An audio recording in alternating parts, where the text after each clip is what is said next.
ওই তোমার রান্নার খাতা পেয়েছে, গিনিপানা শুরু, কোন রান্না কিভাবে করলে ফুড ভ্যালু বেশি বজায় থাকবে সেই সব চলছে। বুঝলাম, কিন্তু এটাও বুঝতে পারছি যে এবার এ বাড়িতে পাত্রে জমিয়ে খাওয়ার পাটটা আমার চুকলো বোধহয়। না, তোমার একটু ডায়েটিং দরকার। না, আর এই বয়সে ডায়েটিং করে কি হবে? আচ্ছা, কি আশ্চর্য, এইরকম রেস্ট্রিকশন হলে তো চলতে পারে না। আমি কোথায় ভাবছিলাম সামনের পূর্ণিমায় ছাদে জমিয়ে একটা নাচ গানের আসর হবে। কি করে হবে? কেন? আরে হিয়া যদি এটাকে একটু রিল্যাক্স না। আমি কিন্তু প্রচন্ড প্রোটেস্ট জানাচ্ছি। সবকিছুতে আমার মেয়েটার দোষ না। না না, দোষটা একটা না না, আসলে ডক্টর গাঙ্গুলি নিজের লাস্ট কাপ অফ টিটা পাননি। How does it matter doctor Ganguly? Hiya যদি নাও দিয়ে থাকে, ও শাশুড়ি তো আপনাকে চাটা দিয়েছে। দিল তো, কিন্তু সেটা মিষ্টি বেশি হয়ে গেছে। আচ্ছা, আমাকে একটা কথা বলো তো, আসল কালপ্রিটটা কে? আমার মেয়ে নাকি অমলেন্দু? নিজে ডাক্তার, ডায়াবেটিসের পেশেন্ট, সে সারাক্ষণ খাবে পান্তুয়া, খাবে কি কালাকান। এখানে তো হিয়াকে মিলিটারি রেজিম চালাতেই হবে, কোনো উপায় আছে? না না, আমি খাই না, তুমি বিশ্বাস করো আমি এসব। ঠিক আছে ঠিক আছে ঠিক আছে বাবা, দাদা আর ওই পান্তুয়া খাবে না, আর হিয়া বললেই চা দেবে। কি হিয়া? সমরেশ, তুমি প্লিজ একটা গানের আসরের ব্যবস্থা করো। সে কবে বলো তো বৌদির সঙ্গে খোলা ছাদে মাদুর পেতে বসে আকাশ দেখেছিলাম, কত যুগ আগে, মনে পড়ে দাদা? হ্যাঁ, ওই হসপিটাল থেকে ফিরে এসে দেখতাম ঘরদোর সব শুনশান, আর গৌরাঙ্গ বলতো যে সবাই ছাতে। ব্যাস, এগুলো রোজকার ঘটনা ছিল। হ্যাঁ, গরমকালে সন্ধে হলে বৌদি কেমন ওই গা ধুয়ে কাঁচা শাড়ি পরতো, কি সুন্দর একটা গন্ধ বেরোতো। কিসের গন্ধ যেন বৌদি? ল্যাভেন্ডার। একদম ঠিক। গা ধুয়ে চুল বেঁধে ছাদে গিয়ে মাদুরে গিয়ে বসা, তারা ভর্তি একেবারে আকাশ, মনে আছে? আর ওই দামাল ছেলে উজান, সেও একেবারে চুপ করে চিৎপাত হয়ে আকাশ দেখতো। উফ, কত যুগ হয়ে গেল বলো তো। আর তারপর বৌদি একটার পর একটা রবি ঠাকুরের গান গেয়েই যেত, গেয়েই যেত, এখনো কানে বাজছে। অপর্ণা, গাইবে আরেকবার? হ্যাঁ বৌদি, হয়ে যাক। বৌদি, গাও না একটা।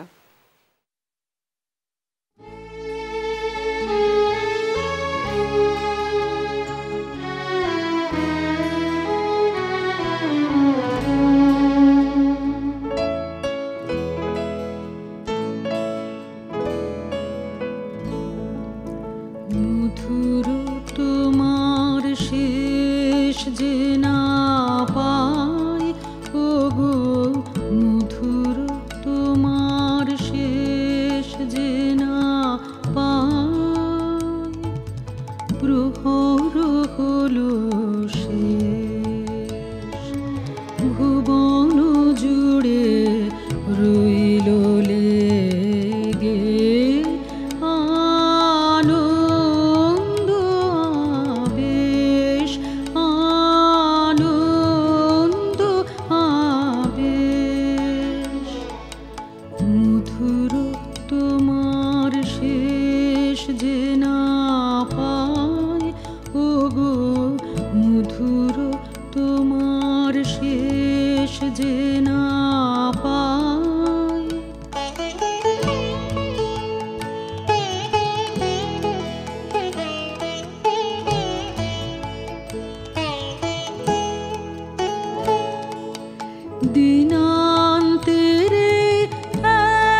অচল অঙ্গ ভরে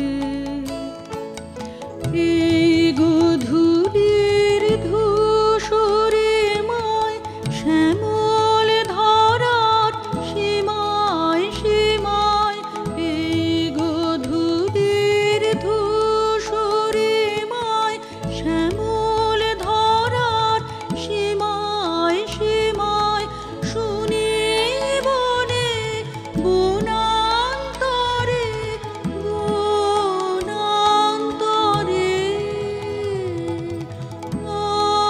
অসীম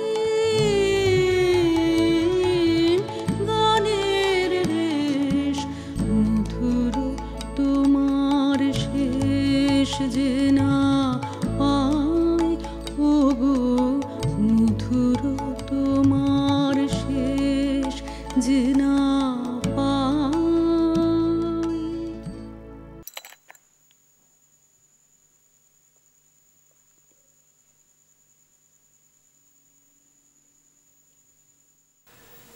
ভাগ্যিস হিয়াটা আজ আমাদের সবাইকে ডেকেছিল।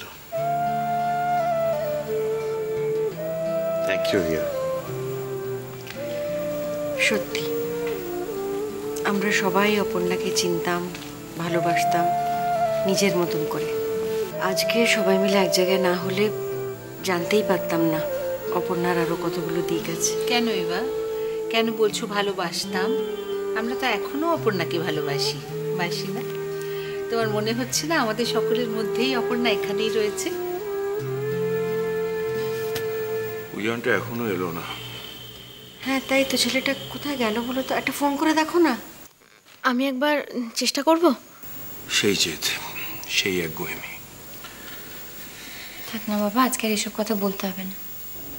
আচ্ছা, বাই দ্য ওয়ে, রান্না বান্না সব কিন্তু সারা হয়ে গেছে। খাবার টাবার দেবো নাকি? এই তো উজান।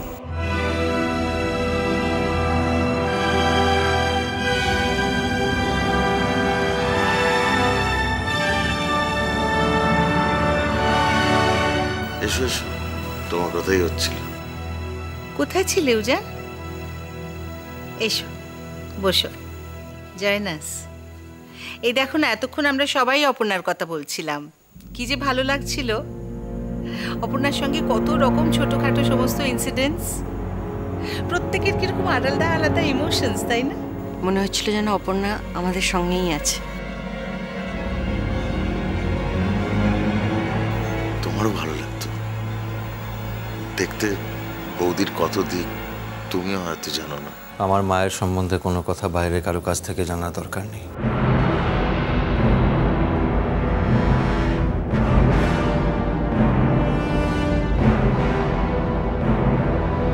আর আমার মায়ের কথা মনে করতে বাইরে কোনো লোকের হেল্পেরও দরকার নেই।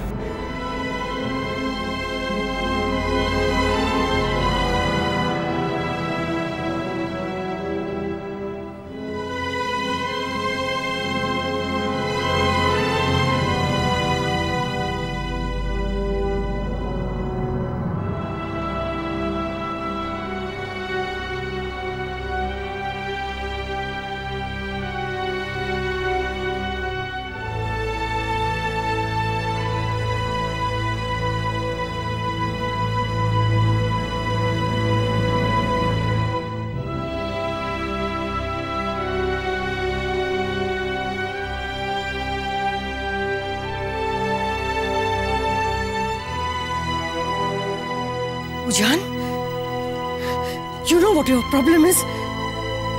তুমি ভাবো you are always right. তুমি যা করছো, যা ভাবছো সেটা কারেক্ট, আর বাকি সবাই ভুল। Yes, I am right. তোমরা বোঝো না, তোমরা কেউই বুঝো না, আর ইয়া তো আরোই বুঝো না। এখানে আকাশ নীল